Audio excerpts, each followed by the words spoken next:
Hello,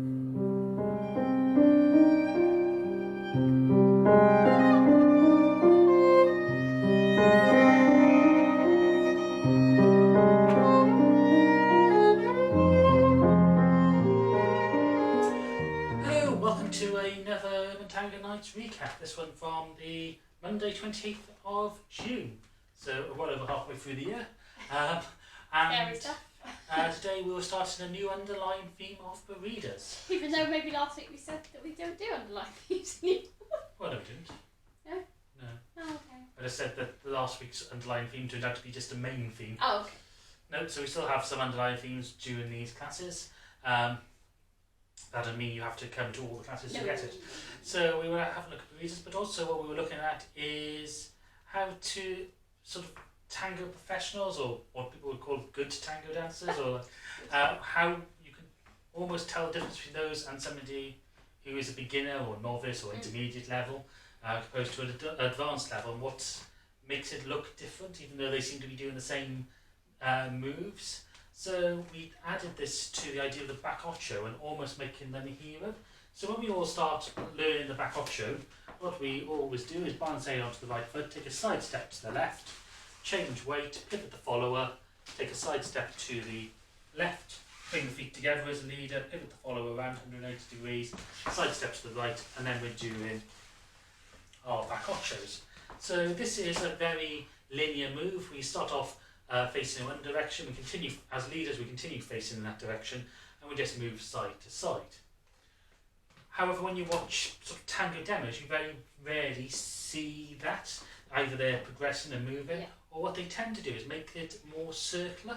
So instead of making this sort of idea of a cross where you're facing in one direction, you're moving perpendicular to it, what we can do is just rotate the follower. So instead of making a big side step to the side, we can make just a small pivot to our left as leader. We can make this a little side step if we want to, just to emphasise here as a little side step, and then take the follower into a pivot here, and just adds a little bit of extra dynamics to the moves, and makes it a little bit more precise and compact. And because it gets this rotation, it effectively looks like it's travelling more than what it is. So it looks more impressive, and as from an audience point of view, you get a more all-round view. What we can then do with that is add in Barridas. So we'll do this with like the linear example first, just to show you. So we're taking the side step to the left, closing the feet together, pivoting the follower, taking the side step, and the follower's right leg is trailing. So we can take the right foot, put it to the side of the follower's foot, and move her foot. So I'm using the chest to still lead the foot, but there's a bit of contact with the foot, and I'll go over the technique of this in a second. And we push the follower's foot to the side. She can push it back if she wishes.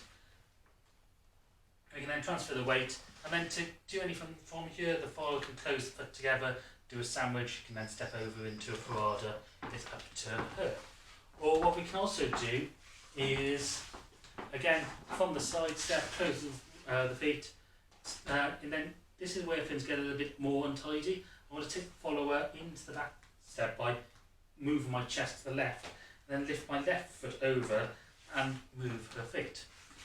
However, if we make this more circular, using that technique we showed earlier, I just pivot my chest to the left. I can choose which weight I have my foot on.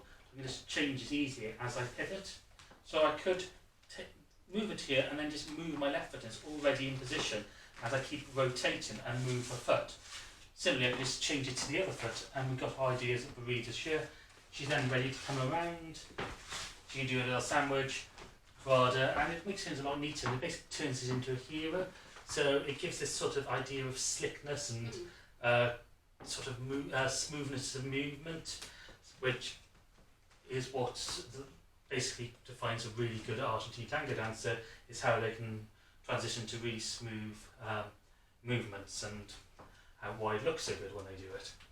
So just a bit on Barrida technique. We're always, we're never kicking the foot. Leaders and followers can both do Barridas. So we're sliding the foot along the floor. My knee is making the direction of travel and is on the outside of the leg when it's travelling. So if I'm moving my follower's foot across her, my knee is on the outside. As I move my foot to straight, it comes to the other side of her. Similarly, when she moves her foot back, her knee is on this side, and when it goes to straight, it moves to the other point. We're never overextending our partner's leg.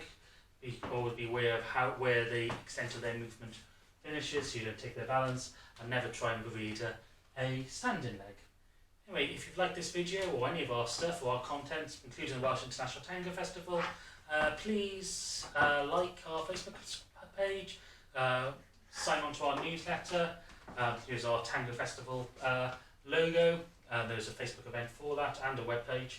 And please also subscribe to the YouTube video. And we hope to see you again soon. Thank you for watching this Urban Tango Nights recap. If you like these videos, please subscribe to our channel by clicking the logo. You can find more of our class summaries down here and other videos of us dancing tango over here. You can also follow us on Facebook, Instagram, Twitter and Meetup. Links are in the description below, and you can also subscribe to our newsletter using the link below.